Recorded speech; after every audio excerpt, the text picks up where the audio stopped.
يا أبي زايد، أنا من على هذا المنبر أدعو الجميع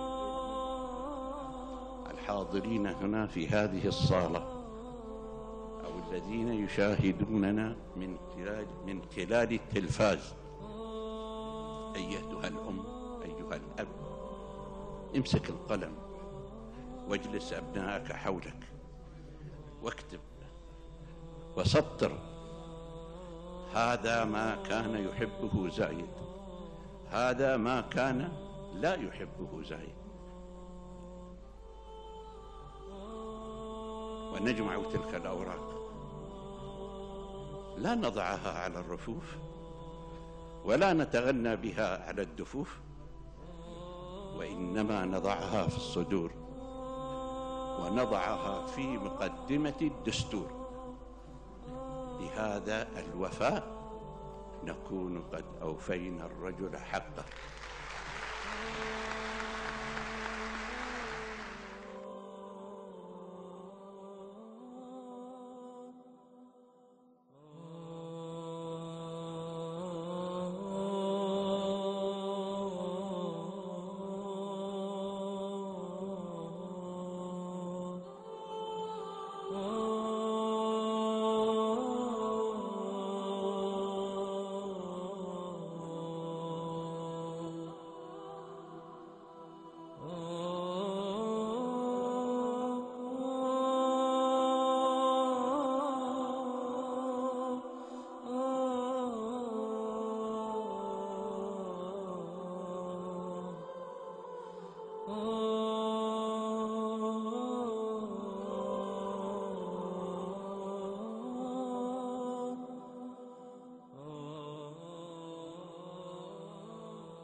هاي الفسقة يجب أن نحن ما نسميهم بألغابهم اللي هم انتخبوها وسموا بها أنفسهم كإسلام أو أخوانا مسلمين أو أخوانا مسلمين أو أخوانا مسلمين أو أخوانا مسلمين أو أخوانا مسلمين أو أخوانا مسلمين أو أخوانا مسلمين أو أخوانا مسلمين أو أخوانا مسلمين أو ما أدري إيش وما أدري إيش، ينتخبون لهم ألغاب على ما يبون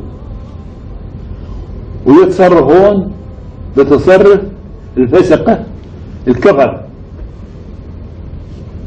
هذيلا التاجر عليهم وعلى مواقفهم رحمة رحمة، وهذا اللي يرضي الله سبحانه وتعالى في أرضه. الله سبحانه وتعالى خلق الإنسان، سطح له الأرض وولاه كذلك على ما تحت الأرض وما فوقها. ما خلق لليسر للعسر، خلق لليسر. يجب التعاون عليهم حتى تطهر الأرض بدمهم. الأرض اللي نيسوها بدم الأبرياء ما يطهرها إلا دمهم، دماهم هي اللي تطهرها. وقلنا لك بنفاوض وبنسوي مفاوضات وبنسوي هذا كله تقرب وتمهيد لضرباتكم اللي يبون. هذا ما يواجهون، هذا ما يواجه اللي يبى منهم خير ويبى رحمة يقدم أسلحته اللي عنده ويحطها ومن بعد يطلب اللي يبى. أما أنه يطلب هو بإسلاحه وبخايله ومخابيه اللي جالس فيها وقاعد فيها، لا. هذا لا يجوز. مع هذا يخبر من هو اللي يدعمه، من وين يجينا الدعم، من أي دولة ومن أي إنسان، حتى أنه يعرف بالاسم ويعرف بالمحل اللي هو فيه. تطرح الأعين عليه ويتابع. هذا هي، ويجب أن نتعاون، مو بس نحن يا عرب، نتعاون هو كل من هو بيواجه الإرهاب، الإرهاب الفاسق الفاسد المالج، يجب أن نتعاون وياه.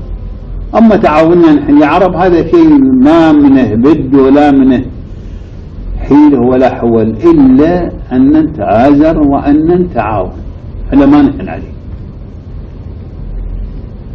هناك دول أوروبية تأوي بعض الإرهابيين بحجة الدفاع عن حقوق الإنسان وغيرها. وهؤلاء الإرهابيين هم الذين يخططون للعمليات الإرهابية داخل مصر وغيرها. هاي الدول اللي يأوون الإرهابيين يجب أنهم يجاوبون، أن نجاوبون، قلنا تعالوا أنتم دول تقولون أن بيننا وبينكم تعامل، بيننا وبينكم صداقة. إذا بيننا وبينكم صداقة ما تاوون لنا إرهابي وما تاوون لنا مخالف، ونحن ما نجرب منكم لكم مخالف ولا إرهابي، ما ناويه ولا نمن في أرضنا ولا في ديارنا، مثل ما أنتم ما تاوونه نحن ما ناوي، ويبعد السوء عنا وعنكم. أما إذا آويتوا إرهابي إلنا أو مخالف شاذ، نحن تعاملنا وياكم بالوقت. كل الدول العربية تقول نفس الكلمة، بنوقف تعاملنا وياكم قليل أو كثير بنوقف. كيف نتعامل وياكم ونحن نروح ونجي إليكم والإرهابيين واللي مرادين لأنهم عندكم؟ هل الفساد وهل الدمار؟ لا، ما بنتعامل وياكم أبدا قطعا.